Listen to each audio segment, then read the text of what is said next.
So as we've already learned from previous chapters, right? This is chapter 3. Welcome to chapter 3, everybody.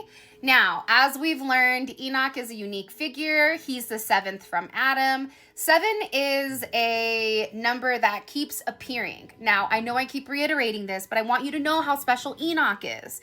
Enoch being the 7th generation from Adam, and the number 7 representing divine completion and creation and alignment, that says everything about Enoch. And remember, we have 7 days of creation, 7 seals, 7 lamps in the temple, and 7 is often represented as divine order, right? So when Enoch is described as the 7th from heaven, they're showing he is in the right place at the right time. And not only that, this is the exact reason why God picked him to show him heaven. And that's what we're about to get into today, is a depiction of what he sees when God takes him, which is the fact that he is one of the only people besides another one. I think it's Isaiah, maybe, I don't remember, that God saves, but also shows him heaven. And he describes it in a manner that is just remarkable. And I can't wait till you guys listen. So sit back, relax, grab a cup of coffee, a water, a juice, a drink, whatever, and some popcorn, and buckle in, because this episode is going to be an amazing one.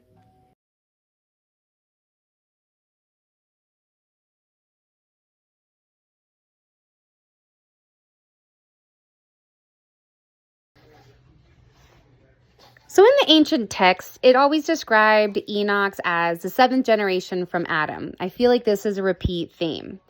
But the number 7 appears constantly throughout biblical symbolism. There's 7 days of creation, 7 lamps in the temple, 7 seals and revelation, 7 often represented as complete and divine order.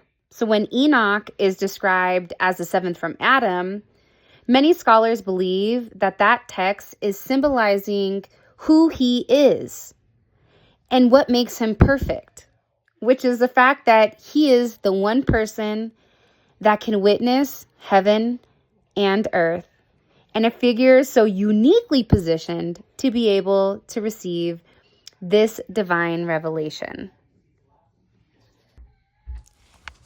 As Enoch is lifted into the heavens, in chapter 14, Enoch describes the beginning of his journey. Here's what he writes. Now, I'm going to say it, but tell me he doesn't sound like, the first Dr. Seuss.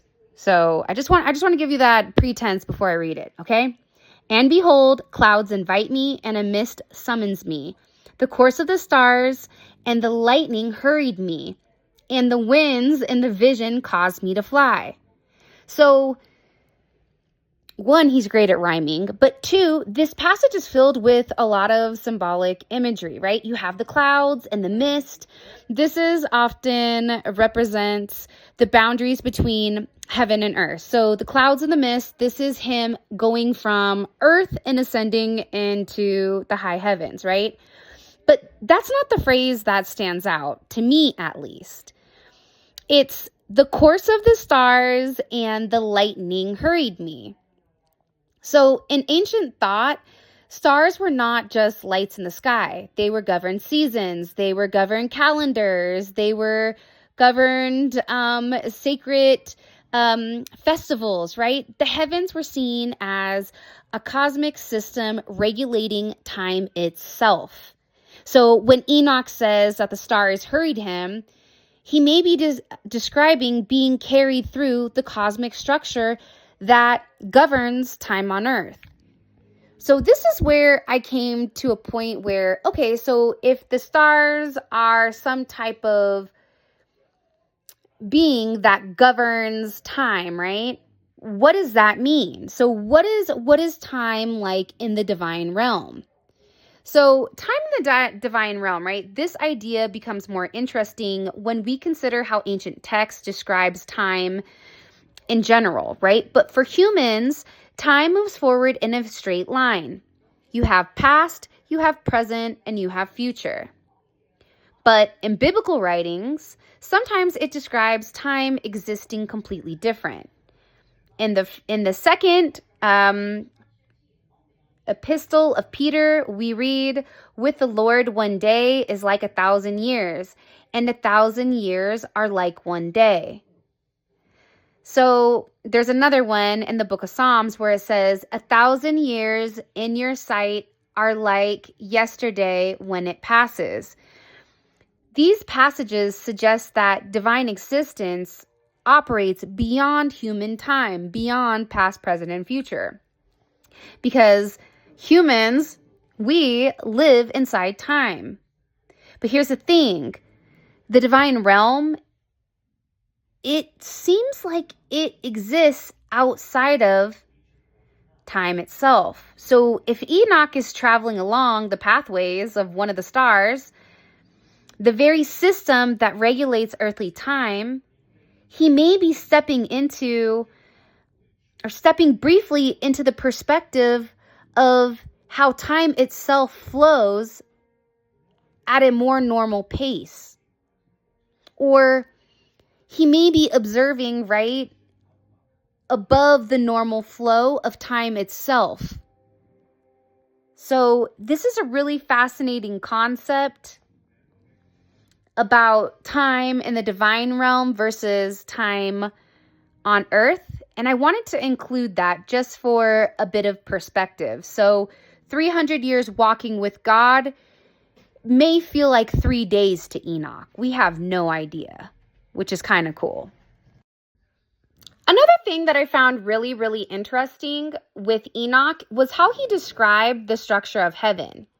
So as Enoch, he's continuing along his journey, he's beginning to describe the structure of heaven.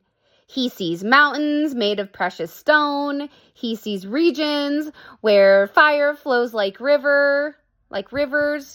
Kind of fascinating. He sees vast cosmic spaces where heavenly beings are carrying out their duties. All of these images, right, or this imagery, it suggests that heaven or heavens, they're not chaotic. They're ordered and they have a level of structure to them. Ancient readers would have understood this as the universe being governed by one divine law. Everybody understands the flow of the structure, right?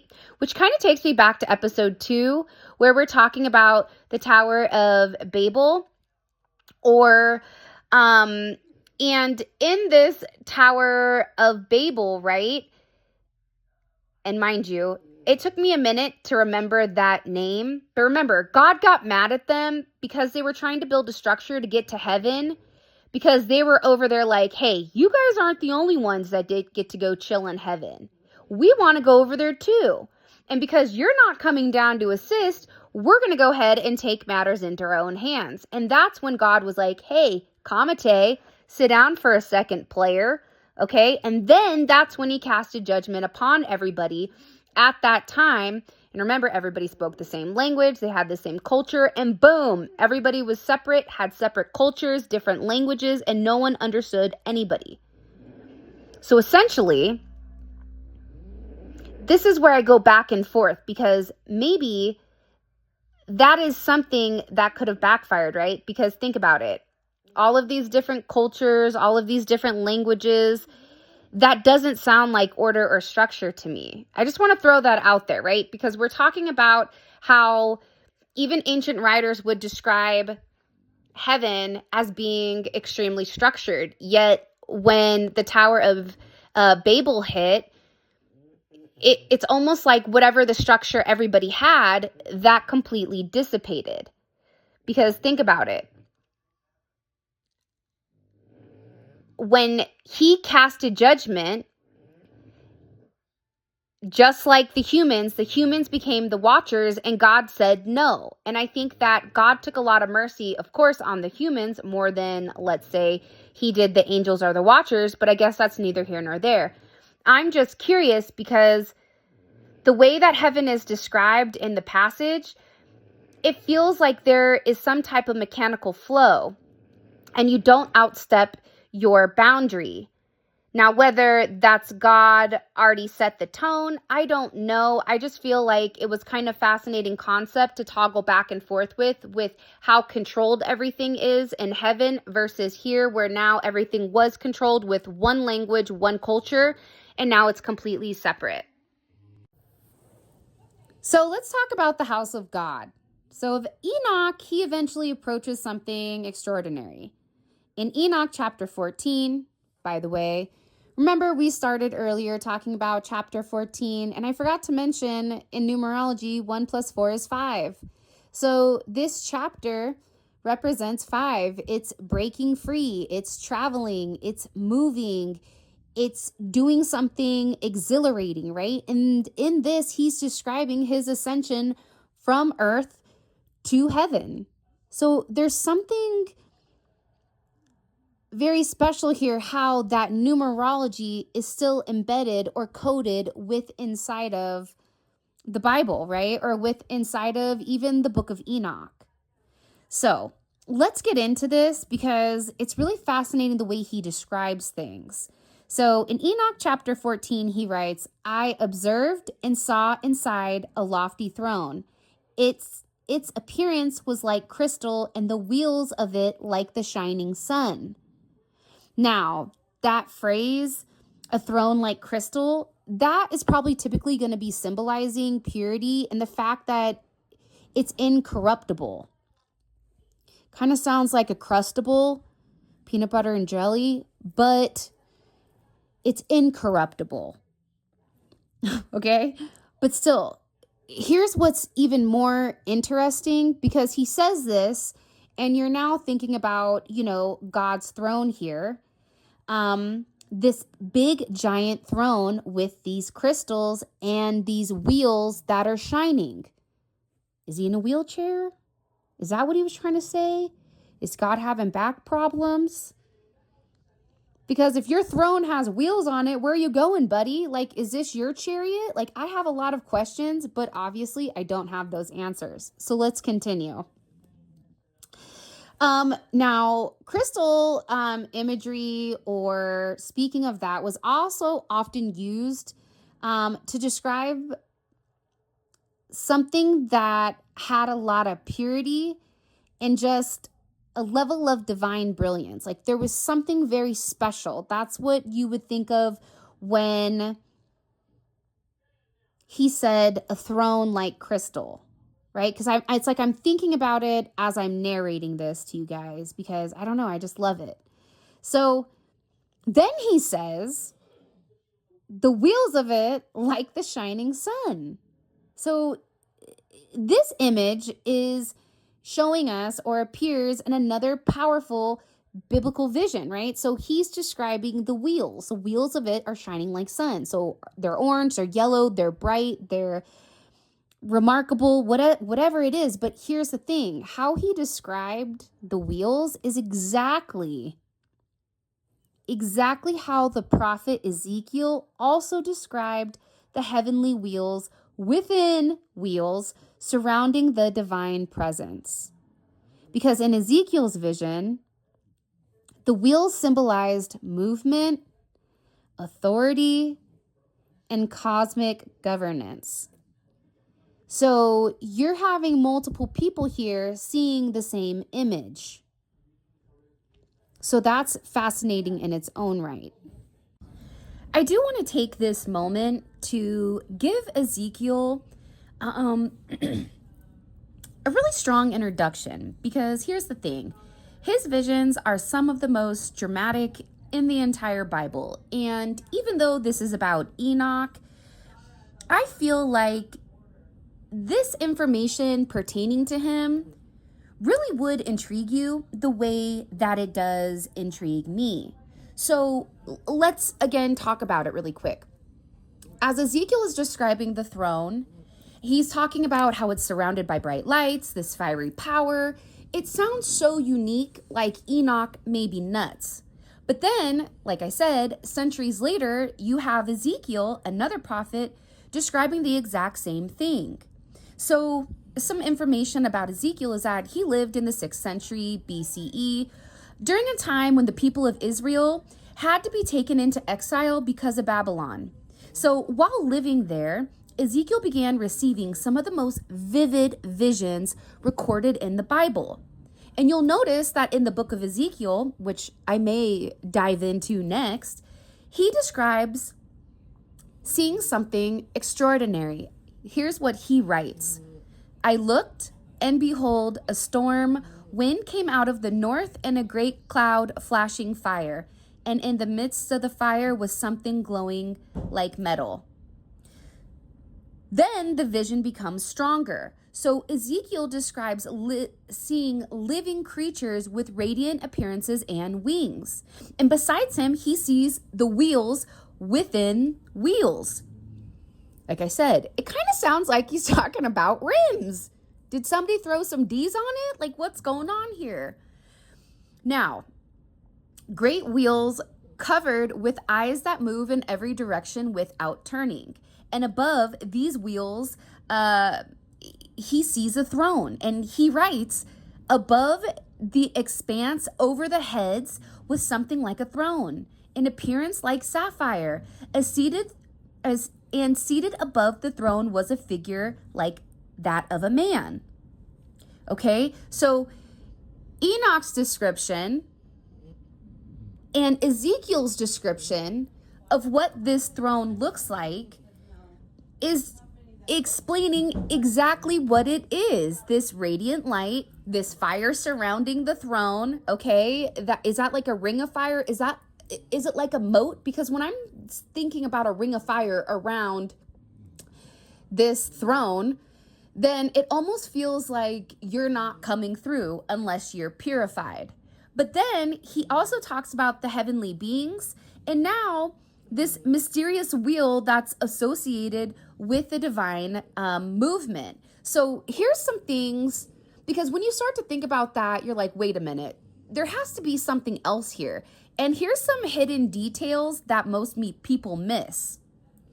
And I feel like if people actually knew this component of it, they would be extremely intrigued, because a lot of people are overlooking this.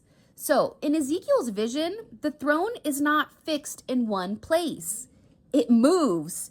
So the wheels allow the throne to travel in every direction. And later, Jewish tradition began describing the throne as Merkabah, which is the chariot. Now, we already talked about that, right? But the idea was that the throne of God is not stationary like earthly kings' thrones. Because when you think of a throne, you're thinking of King Henry IV, plopping that, junk in the trunk down on a seat that is sedentary. And that's what I noted earlier. I said, like, is he in a wheelchair? Is he rolling around? Is he riding dirty? Like, what's going on? So with Ezekiel's perception of it, that's why I feel like having Ezekiel's vision, it comes into exactly what I had already stated, because it's completely different than the throne we perceive as humans. So again, this idea that the throne is not stationary, it's not cemented, but it moves. It's like the throne itself is living. Like, let that make sense. The throne itself is alive. There is this theory, side note, where people say that everything is alive. Everything has a level of connected energy, including your electronics. Have you ever cussed out your computer because it wouldn't turn on, and then all of a sudden it still wouldn't turn on, and you're like, come on, man, please, can you just turn on? And then it turns on. Okay. That's why for me, I talk nice to everybody. I try to, at least, unless you're one of those special ones that you fall under the knuck if you buck. But other than that, what this is representing in a whole is that everything is connected to each other. The air is alive. The mist is alive. The mountains are alive. Everything around us is alive. And it's showing that with God's chariot, with the Merkabah, right? Hopefully I'm saying that correctly. So its living throne is carried throughout the heavens, and it's surrounded by these angelic beings and this light. And this means that Ezekiel's visions, they're describing a mobile throne of divine authority that is literally moving through the cosmos.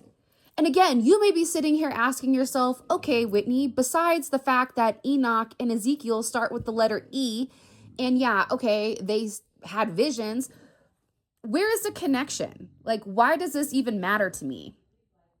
Because again, the Book of Enoch describes the throne surrounded by the same or similar cosmic imagery: fire, light, celestial movement, and divine authority.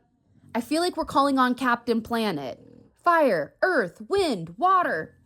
I choose you, Pikachu, right? Because even though two texts were written even centuries apart, both described a similar heavenly reality. And because of this, many scholars believe that Enoch, Ezekiel, and even Isaiah are all describing glimpses of the same concept: a divine throne, a room of the heavens. Now, so let's wrap up this whole Enoch and Ezekiel thing. So centuries before, Enoch described the radiant throne surrounded by fire and light. Then you have Ezekiel later on describe how remarkably similar his depiction of the throne is. And Ezekiel saw the throne carried by mysterious wheels moving through heaven. And later, Jewish mystics called this the Merkabah, or the divine chariot. So these visions, what they do is they all suggest that ancient prophets, they all believed that the throne of God wasn't just a distant symbol, but it was a living presence moving throughout the universe. So if that doesn't, God's not just over there sitting and watching. He's making his rounds. Kind of like Santa. Does it look like Santa's sleigh?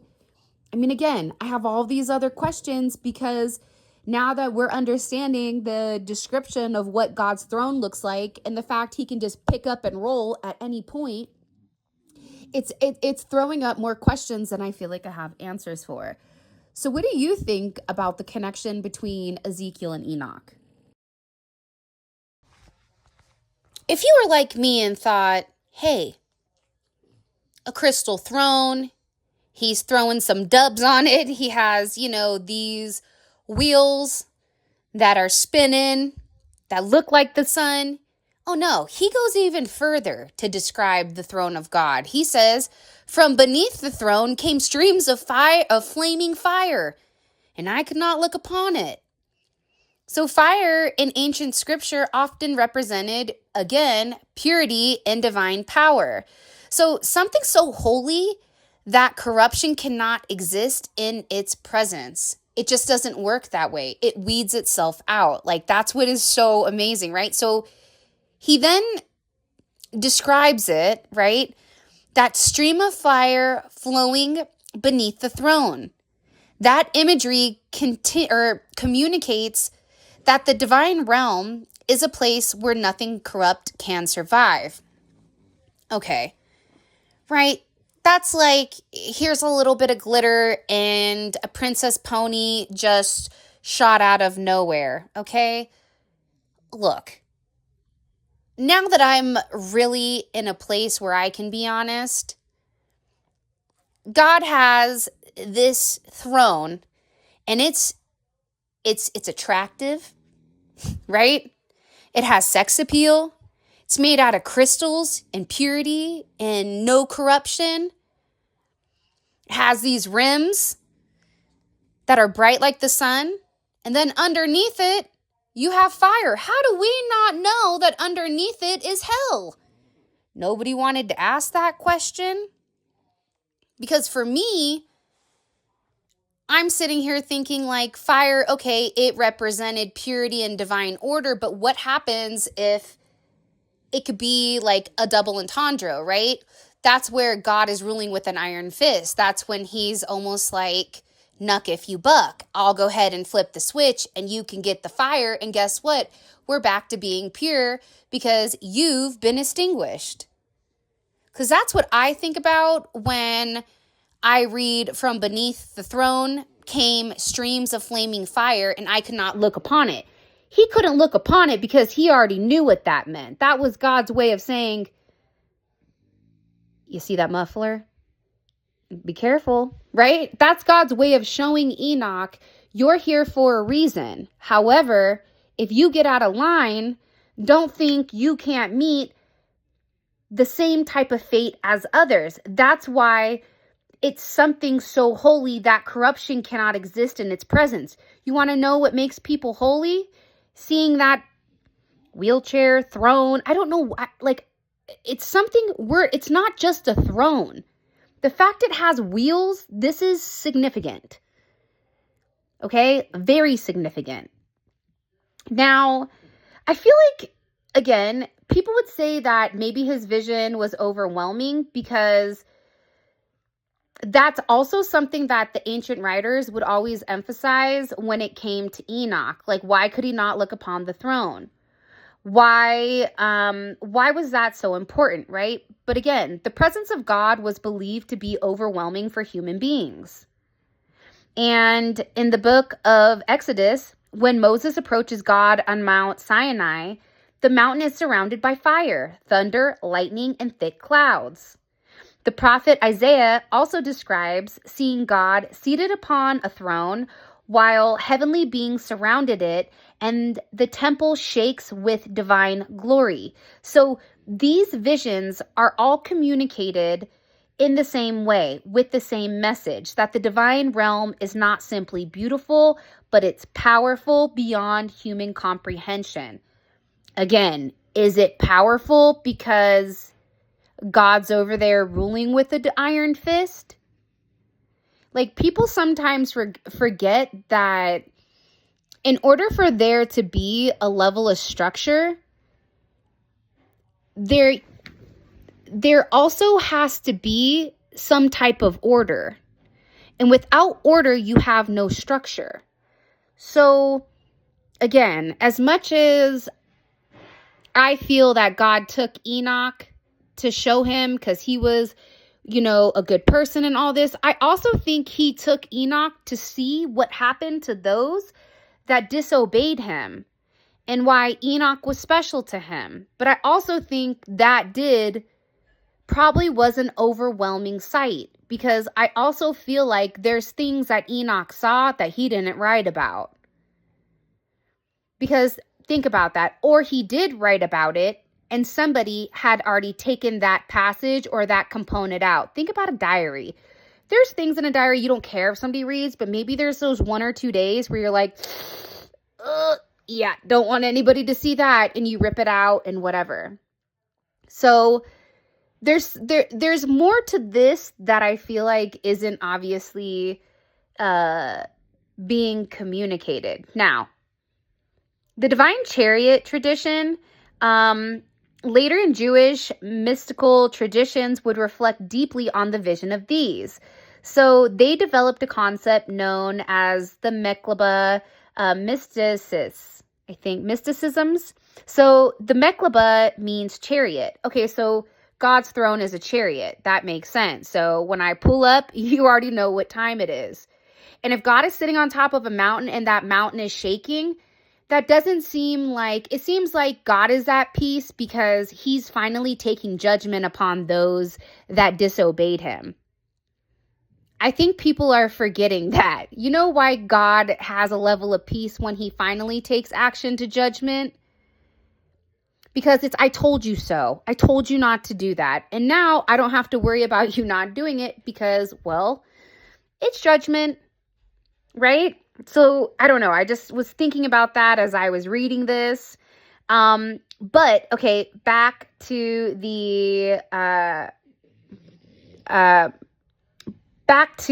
this divine chariot, right? The Merkabah. So the Jewish traditions focused on the vision of the divine throne carried by heavenly wheels, similar to the imagery that was described by Ezekiel. So some scholars believe that Enoch's throne vision influenced these mystical traditions. In these writings, the throne of God is sometimes described as a cosmic chariot moving through the heavens, surrounded by radiant light and angelic beings. This suggests that the vision of Enoch, Isaiah, and Ezekiel all may be describing different glimpses of the same concept, which is the throne, the divine throne room of heaven. But that would make sense, though, because think about it.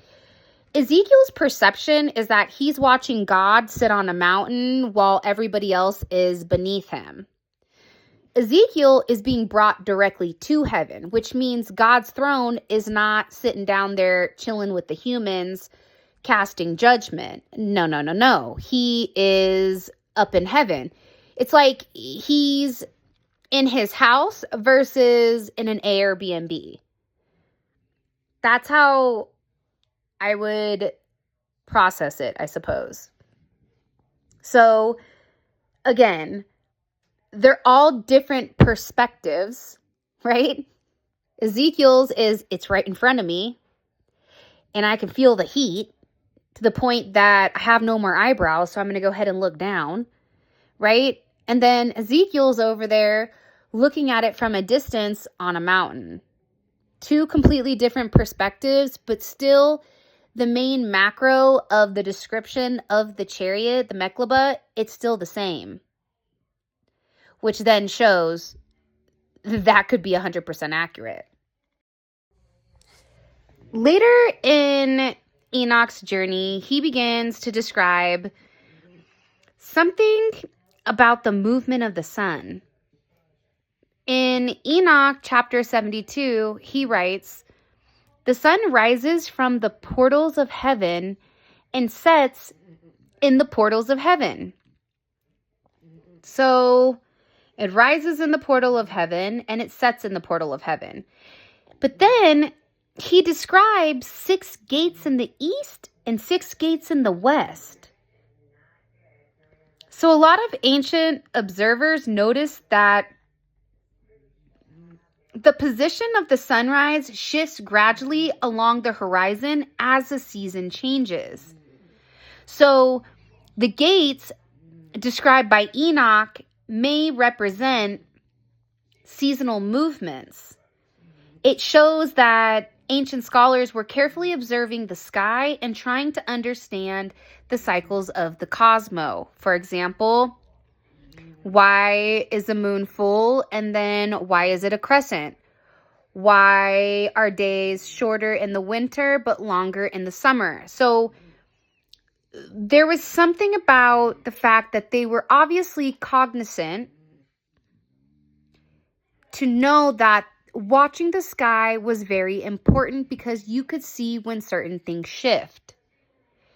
Now, when I kind of look back at us as a society, I'm not saying that people don't watch the sky, but they may be watching the sky more now in an observant type of energy because there's more cosmic activity. But realistically, back then in those days, they understood that the divine order ultimately came from heaven.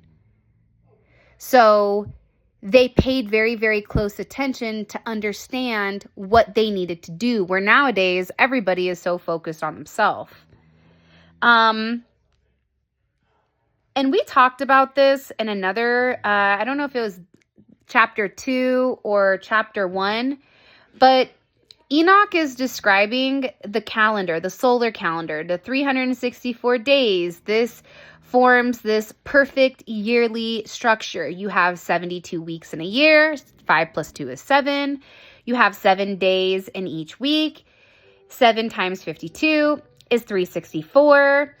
And because that divides perfectly into weeks, some ancient communities believe that this calendar reflects the perfect order of divine time. Now, when you take 3 plus 6, that's 9, plus 4, it's 13, which is a 4. So it's creating the structure. This structure is something that is solidified and it keeps time. And it makes sense that 364 is equal to a number 4 when it does come to numerology. And because it divides perfectly into weeks, right? Some communities believe that this calendar reflected the perfect order of time. Because realistically, to them, the heavens themselves were evidence that the universe operates according to intentional design, meaning like nothing is unintentional, nothing is done by coincidence. That's where, for me, that phrase kind of touched big, is like nothing happens by coincidence, nothing is done by coincidence.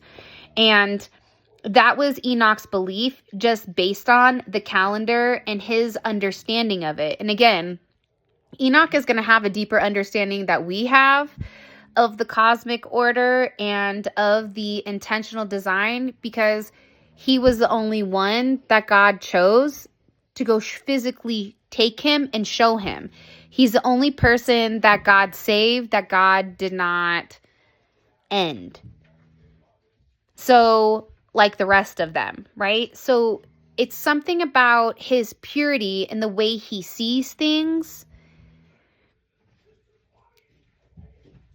that really gives you that understanding, right? Because the reality is this: two people can look at something, and a person that's pure is going to see something completely different than a person that's been corrupted. So you're going to have two separate narratives because you have two separate perspectives. So if I'm God, hypothetically, and I want to make sure that whatever this person is narrating, that it is the truth and nothing but the truth from my eyes. Because remember, Enoch was living by God's vision. Enoch was living the way that God had set forth for him, even with corruption and destruction, right? Enoch remained solid in his faith and solid in the fact that he was 100% aligned with God, and he did not care whether he was ostracized or marked with the scarlet letter A. He was not going to break. So that's why it's almost like God gave Enoch the ability to see things and to narrate it to the world, because he was somebody that was very pure. Very pure. But that could also be why they hid the scripture. One of the items that Enoch wrote about, and I thought it was very magical and mystical, and I wanted to include it, was the tree of life. And how he describes this tree of life is having a tree that has fragrances beyond fragrances and leaves and blossoms that never wither. Pause. Why does it sound like he's talking about Rihanna? I swear, is she the tree of life? I don't know. I heard that she smells amazing. Side note, I know this has nothing to do with Enoch, but it does. I heard she smells amazing. She looks fantastic. She never withers away. She looks the same. She looks like she just keeps getting better. So maybe she is the tree of life when it comes to humans, right? But I just wanted to kind of like throw that out there. But the thing about this tree of life is that it symbolizes eternity. It symbolizes what we once had as humans. Adam and Eve, they had eternity. They had forever. They had the tree of knowledge. They had all of these things that everybody up in heaven has, but they disobeyed God. So it's almost like God showing Enoch these trees. It's showing him what humans can have once everything goes back to the way that it was, right? So Adam and Eve, they had all these trees around them, and not only do they have these beautiful trees, but you can also smell the aroma.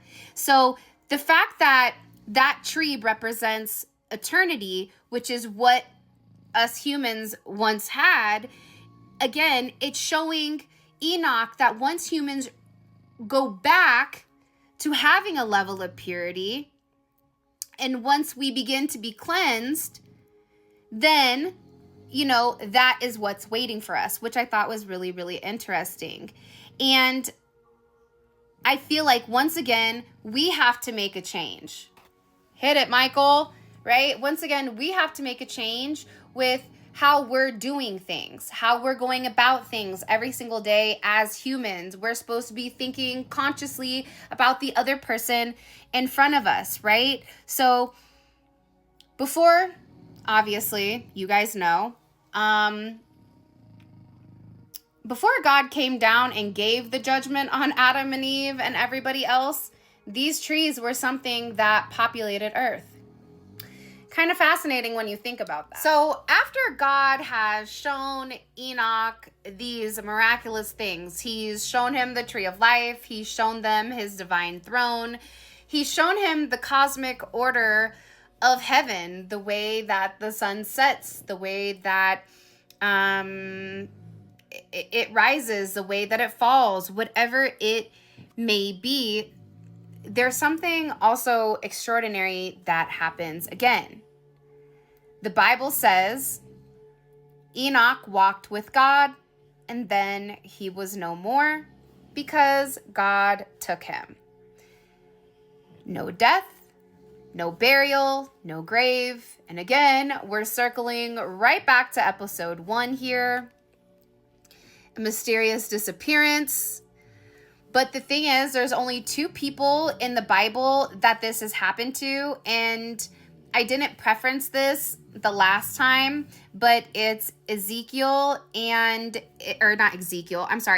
Enoch, and it's also Elijah, the prophet Elijah. So let me know down below if you guys are interested in having more of these about Ezekiel or Elijah or any of the genealogy starting from Adam and Seth and all of these guys. Let me know if you're curious, because I would definitely love to go down this rabbit hole. But when I was talking at the time about Enoch being the only person that God took, that God felt like was special, the one person that God wanted him to see the difference between heaven and earth and to understand why humans don't have something at that time, it was Enoch. The 7 before him, they didn't have the ability to experience what Enoch did. That's why, for me, reading this and going into it, I'm looking at Enoch from a point of Enoch, right? Even Noah didn't get taken, but yet Noah was still a descendant of Enoch, and Noah still was also chosen for to withstand the flood. His entire, his family repopulated, and then it got wiped clean again. Obviously, the Tower of Babel. Don't do that, right?